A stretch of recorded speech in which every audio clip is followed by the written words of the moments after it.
తర్వాత కూడా ఇంత పెద్ద ఎత్తున నీళ్లు వచ్చాయంటే ఈరోజు వాతావరణంలో వచ్చిన మార్పులే దీనికి కారణం.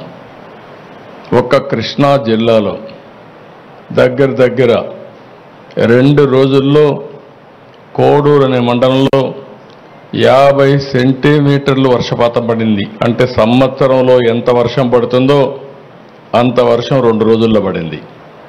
ఆ నీళ్ళని కిందికి పోవాల్సిన అవసరం ఉంది.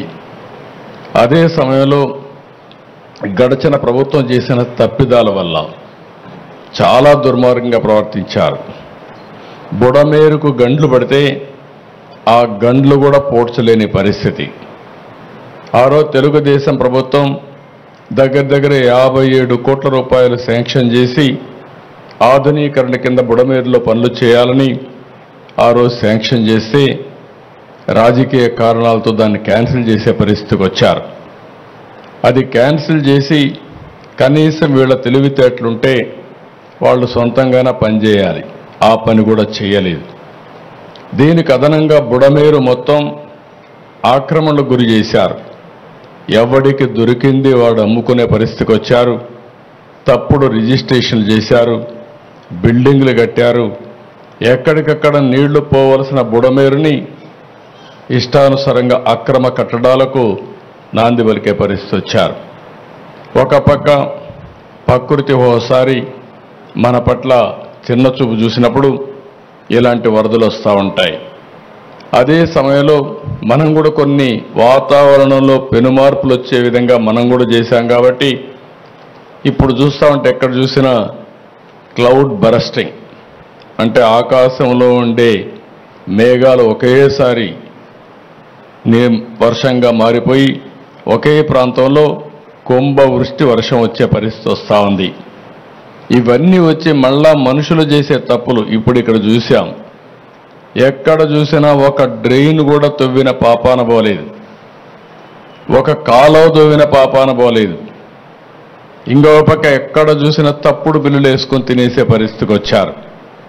అన్ని పాపాలు, వీళ్ళు చేసిన పాపాలు మన పట్ల శాపాలుగా మారాయి. ఈరోజు మన అందరం కూడా ఇబ్బందుల్లో పడే పరిస్థితి వచ్చింది. నేను చాలాసార్లు మీకు ఒక మాట చెప్పాను.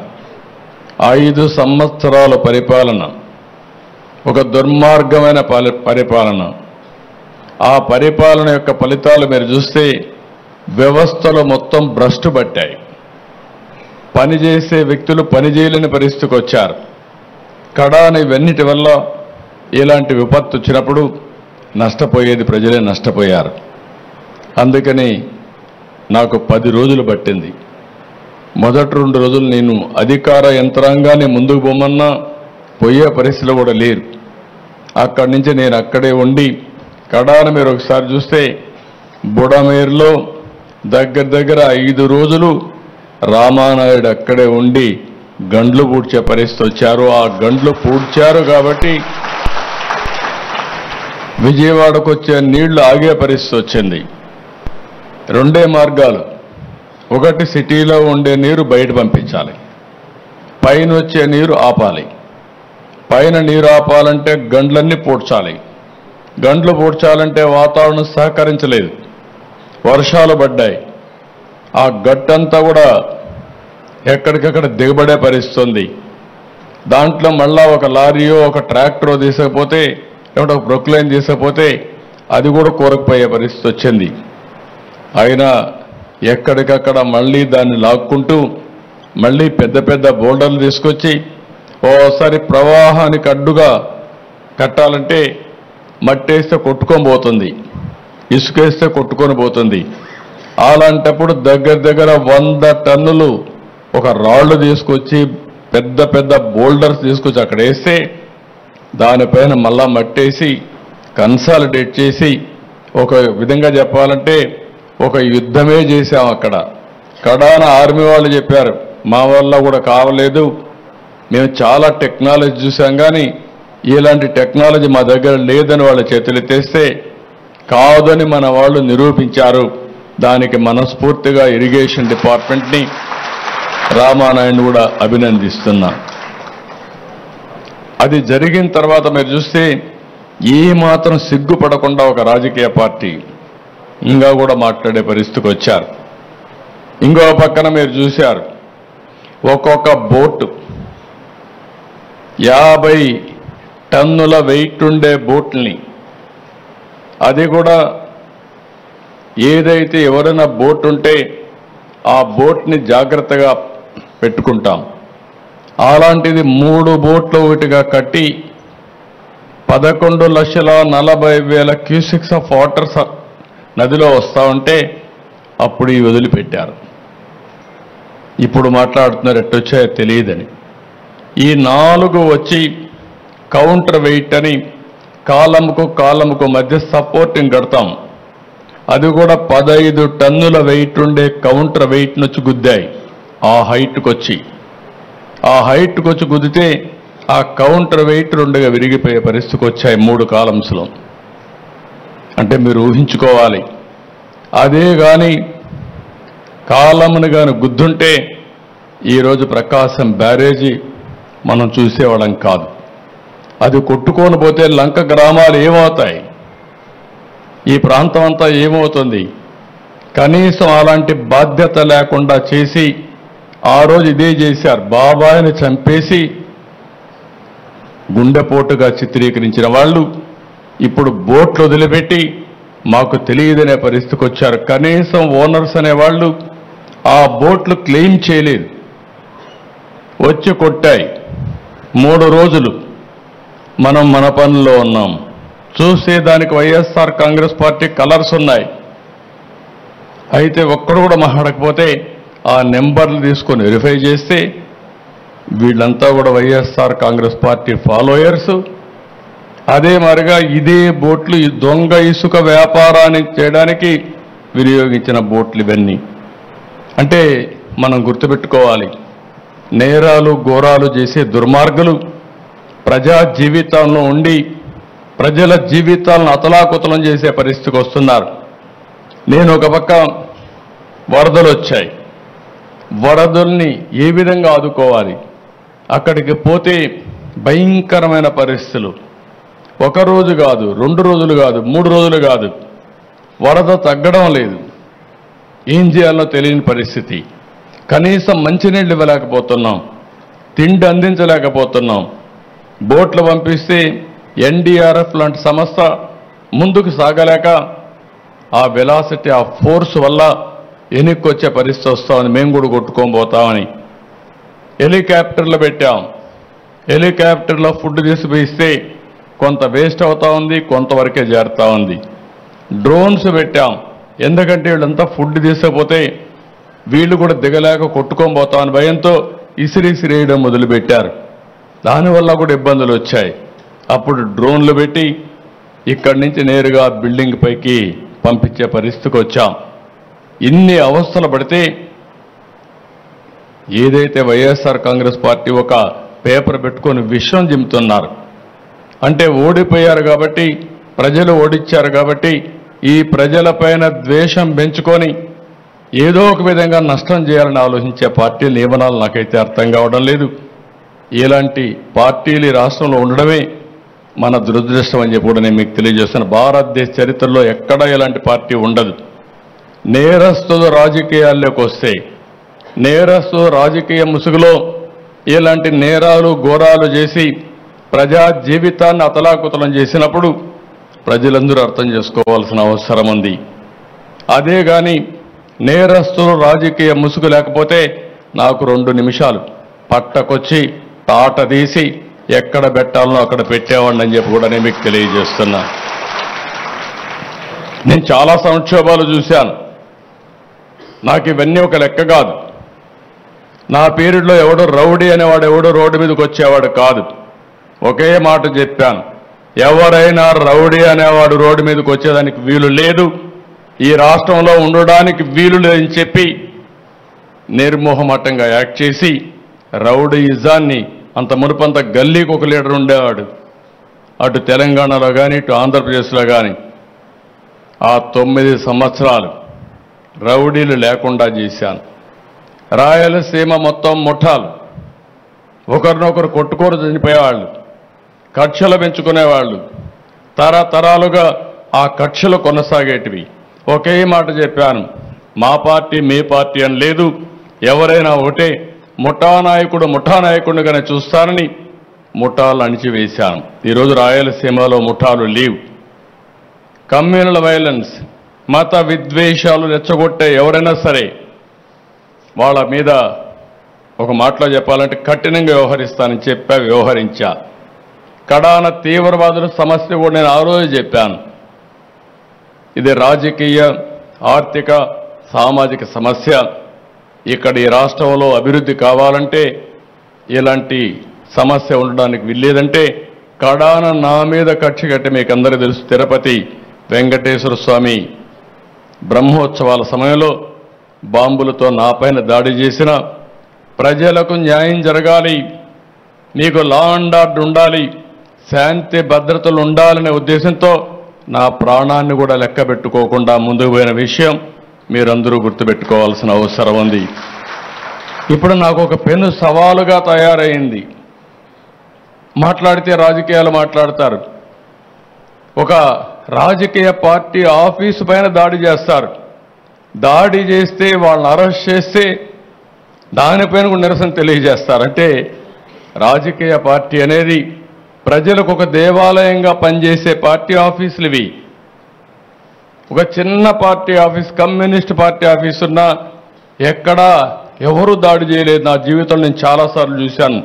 40 సంవత్సరాలుగా రాజకీయ పార్టీ ఆఫీసులపైన, రాజకీయ పార్టీ నాయకులపైన ఎప్పుడూ దాడి జరగలేదు. ఎన్ని విమర్శించినా ఆ విమర్శని ఒక పాజిటివ్గా తీసుకొని కరెక్ట్ చేసాం తప్ప ఇంకోటి కాదు. అలాంటి దురదృష్టకరమైన పార్టీ ఓసారి నాకే అనిపిస్తుంది, నేను ఎన్నో రాజకీయాలు చేశా, ఎంతమందితో చేశా, కానీ ఒక నేరస్తుడితో రాజకీయాలు చేయడం అనేది నాకే నామోషి అనిపిస్తుంది. కానీ మీ ప్రజాహితం కోసం నాకు తప్పడం లేదు ఈ యుద్ధం. ఆ విషయం కూడా మీరు గుర్తుపెట్టుకోవాల్సిన అవసరం ఉంది. నిన్న మొన్నని మీరు చూశారు, నేను ఒక పక్క బురదలో దిగి, నేను దిగకపోతే మా ఆఫీసర్లు దిగరు, ఎవరు బురదలో దిగకపోతే సమస్య పరిష్కారం కాదు. కాబట్టి నేను బురదలో దిగాను. దిగడం కాదు, ప్రతిరోజు దిగాను. నేను దిగాను కాబట్టి మా ఐఏఎస్ ఆఫీసర్లు అందరూ బురదలో దిగారు. నేను ప్రొక్లైన్ ఎక్కాను, ట్రాక్టర్ ఎక్కాను, నడిచి తిరిగాను. దాంతో మా వాళ్ళు కూడా అక్కడుండి ఎక్కడికక్కడ ముందుకెళ్లారు.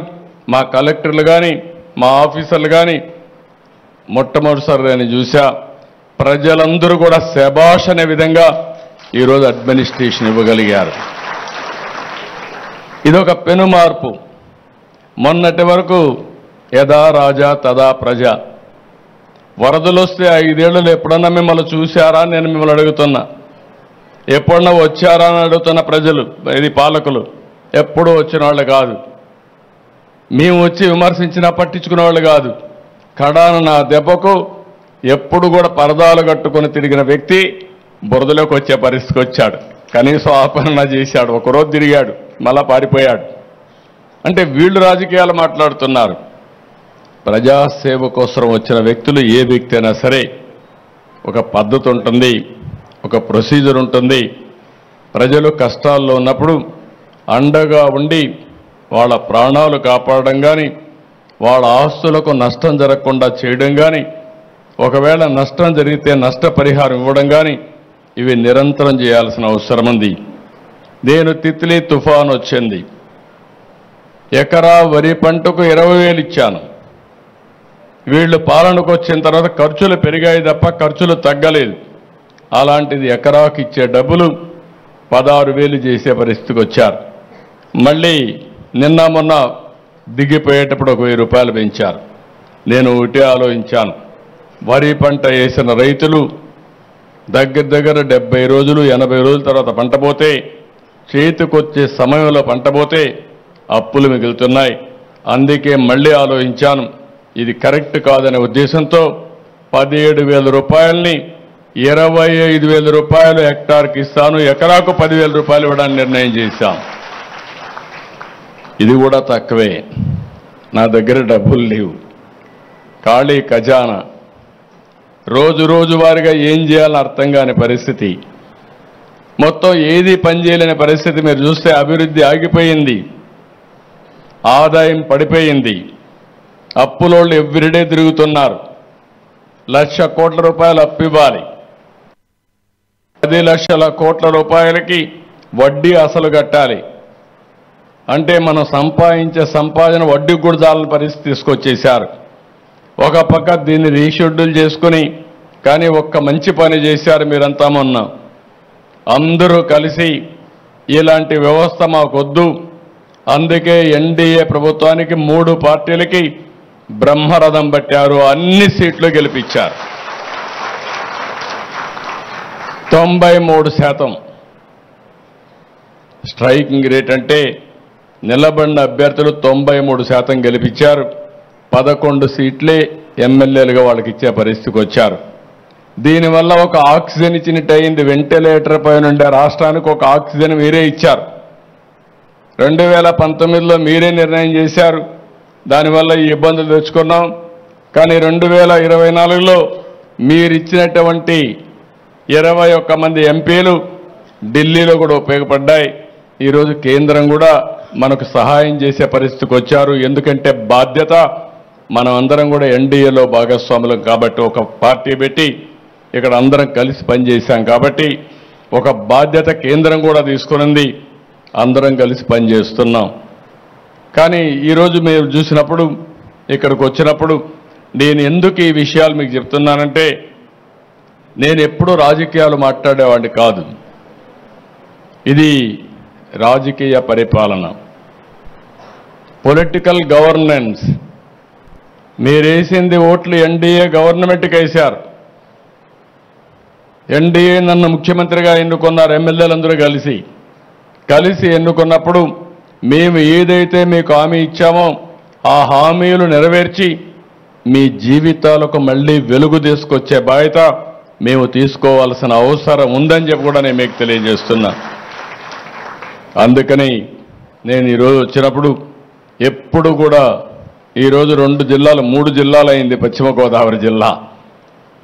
అయితే గోదావరి జిల్లాలు ఎప్పుడూ తెలుగుదేశం పార్టీకి అండగా నిలబడ్డాయి.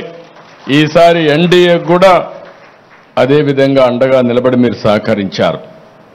ఇప్పుడే కలెక్టర్ గారు కొన్ని ఇక్కడ ప్రజెంటేషన్ చేశారు, కొన్ని విషయాలు చెప్పారు. ఇవన్నీ కూడా నేను చూశాను. నేను ఒకటే మీ అందరికీ హామీ ఇస్తున్నా, ప్రతి ఒక్క వ్యక్తికి న్యాయం చేయడం కోసం మేము ఉంటాం, కాలక్షేపం చెయ్యం. 17వ తారీఖు లోపల వ్యవసాయంలో నష్టం జరిగినా, పశువులు ఏమైనా చనిపోయినా, ఇంకొక పక్కన హార్టికల్చర్లో దెబ్బతిన్నా, ఇండ్లు ఏదైనా నష్టపోయినా, లేకపోతే మీకు ఏ నష్టపరిహారం జరిగినా నామ్స్ ఉన్నాయి, అవన్నీ కూడా రివైజ్ చేసి నేను పంపిస్తాను.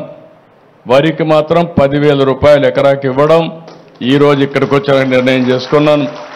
ఎక్కువ నష్టపోయింది రైతులే నష్టపోయారు, అది కూడా ఇస్తా. అది కాకుండా ఈ జిల్లాలో ఇప్పుడే కాదు, తమ్మిలేరు, ఇంకొక పక్కన ఎర్ర కాలువ, ఈ 2 ఎప్పుడు మనకి ఇబ్బంది కలిగిస్తున్నాయి. అదే మరిగా ఉప్పిటేరైతే ఎప్పటి నుంచో కోరుకుంది రెగ్యులేటర్ కూడా కట్టాలని. దానికి కూడా మనం సీరియస్గా ఆలోచించుకొని తప్పకుండా, ఇక్కడే రామానాయుడు గారు ఉన్నారు మంత్రిగా, ఇప్పుడు ఉప్పిటేరు కూడా ఆయన మంత్రి కాబట్టి, ఇరిగేషన్ మంత్రి ఆయన కాబట్టి, డ్రైనేజ్ కూడా ఆయన చూస్తాడు కాబట్టి, దాన్ని సాధ్యాలన్నీ చూసుకొని, ఇప్పుడు ఇంకొక పక్కన కూడా మనందరికీ ఒక ప్రాబ్లం కూడా ఉంది. ఈ ప్రాంతంలో మనం గుర్తుపెట్టుకోవాలి. ఒకప్పుడు మీరు చూస్తే పోలవరం ప్రాజెక్టు పూర్తయి ఉంటే రాష్ట్రంలో చాలా వరకు సుభిక్షంగా ఉండడానికి అవకాశం వచ్చేది. పోలవరం రాష్ట్రానికి ఒక వరం.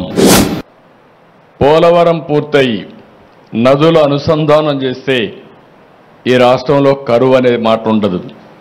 కానీ ఆ పోలవరాన్ని కూడా ముంచేశాడు దుర్మార్గుడు. చాలా కష్టపడి నేనైతే సోమవారం పోలవరంగా చేసుకొని ప్రతి సోమవారం రివ్యూ చేసి 72 సార్లు 75 సార్లు రివ్యూ చేసి 28 సార్లు ప్రత్యక్షంగా వచ్చి నేరుగా పనులన్నీ చేపట్టాను. 72% పనులు పూర్తయినాయి. అదే తెలుగుదేశం పార్టీ అధికారంలో కొనసాగి ఉండుంటే 2021కి పోలవరాన్ని జాతికి రైతులకు అంకితం చేసేవాళ్ళం. అలాంటిది డిలే అయిపోయింది. డయాఫామ్ వాల్ గోదావరిలో కలిపేశాడు. ఇంకో పక్కన పనులన్నీ ఆగిపోయినాయి. ఏదేమైనా పోలవరాన్ని పూర్తి చేసే బాధ్యత నేను ముఖ్యమంత్రి అవుతానని ఢిల్లీకి వెళ్ళి ఢిల్లీ పెద్దల్ని మెప్పించి 12,000 కోట్ల రూపాయలు శాంక్షన్ చేయించి ఇప్పుడు మొన్నే మీరు చూస్తే బడ్జెట్లో కూడా పెట్టి క్యాబినెట్లో కూడా పెట్టి డబ్బులు ఇచ్చారు. తొందరలోనే పోలవరం పనులు మళ్ళీ ట్రాక్లో పెడతాం, పూర్తి అవుతుంది. దీనివల్ల చింతలపూడి ఇలాంటి లిఫ్ట్ ఇరిగేషన్ని పూర్తి చేసి ఈ 2 జిల్లాల్లో ప్రతి ఒక్క ఎకరాకు నీళ్లు ఇచ్చే అవకాశం వస్తుంది. ఇంకొక విషయం కూడా మీరు గుర్తుపెట్టుకోవాల్సింది, మనకెప్పుడు వరదలు వస్తాయి, తుఫాన్లు ఉంటాయి.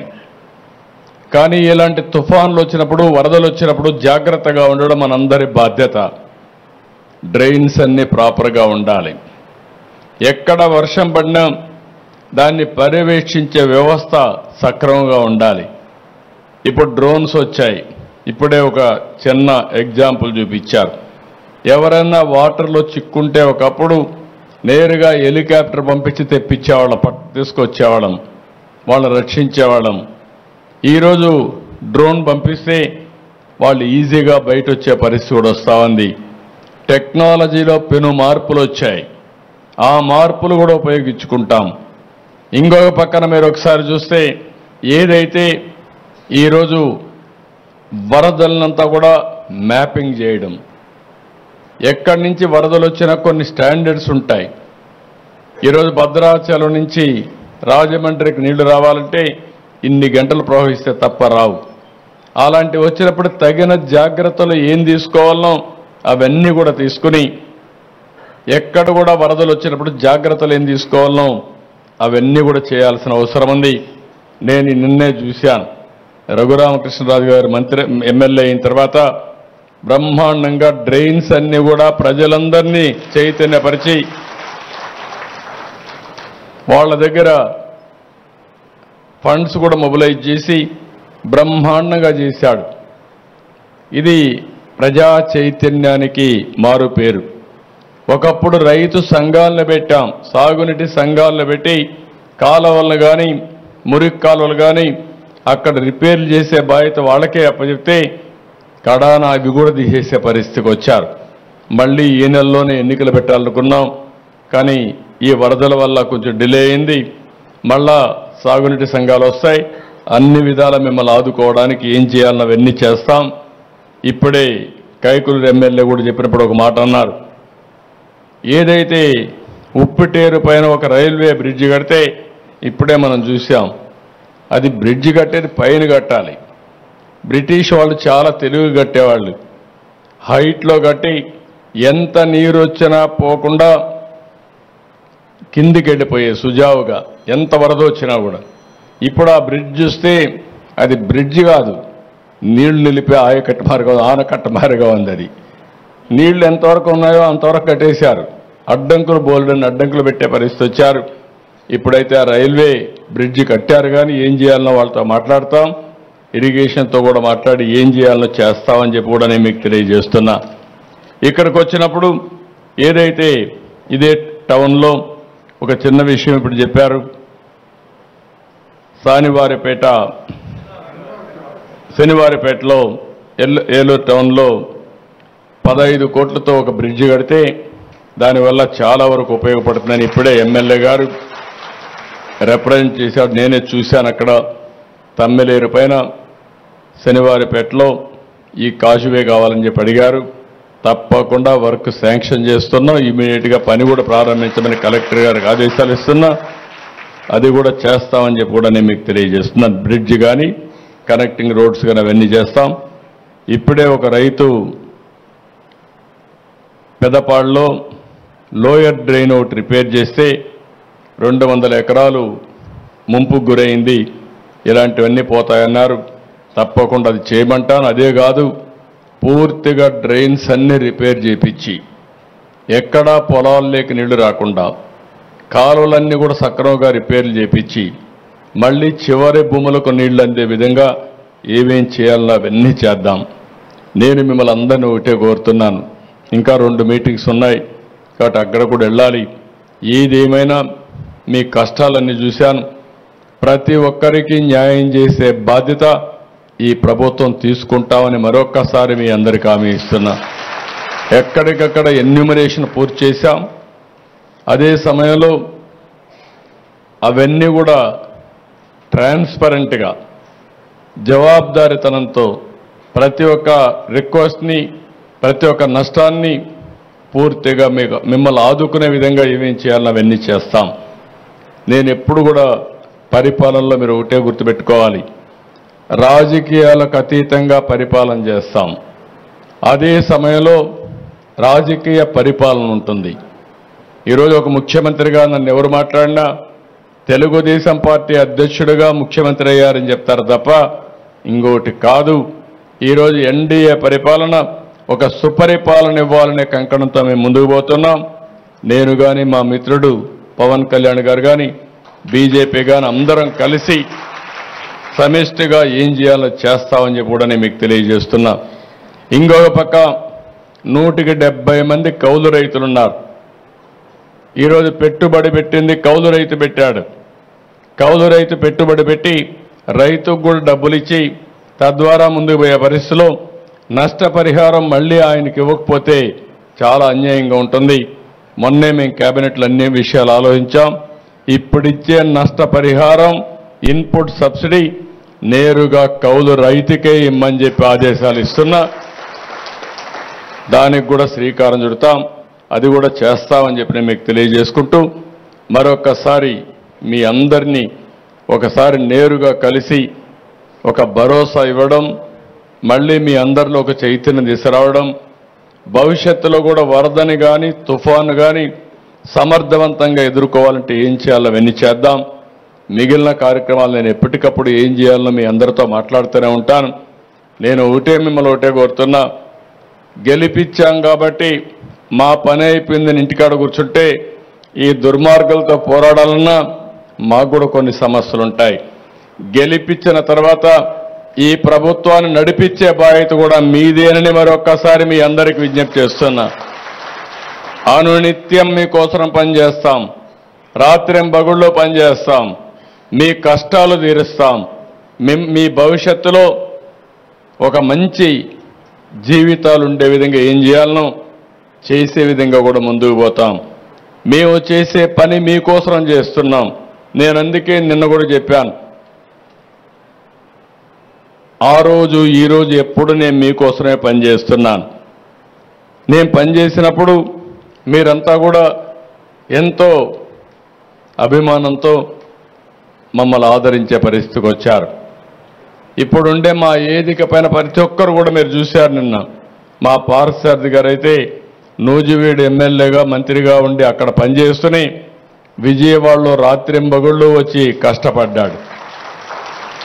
ఎవరి శక్తి ఎంతుంటే అంత కష్టపడ్డాం, ఇంకా కష్టపడుతున్నాం. 5 ఏళ్ళు కాదు, మీ జీవితాల్లో వెలుగు వచ్చే వరకు, మీ కష్టాలు తీర్చే వరకు మీకు అండగా ఉండడం మా బాధ్యత. అది చేస్తామని మరొక్కసారి మీ అందరికీ హామీ ఇస్తూ ఎల్లప్పుడూ మీ ఆశీస్సులు కోరుకుంటూ అందరికీ నమస్కారాలు. జై హింద్, జై ఎన్డీఏ. దయచేసి ఒక 2 నిమిషాలు కూర్చోండి అందరూ కూడాను. గౌరవ ముఖ్యమంత్రి గారికి వరద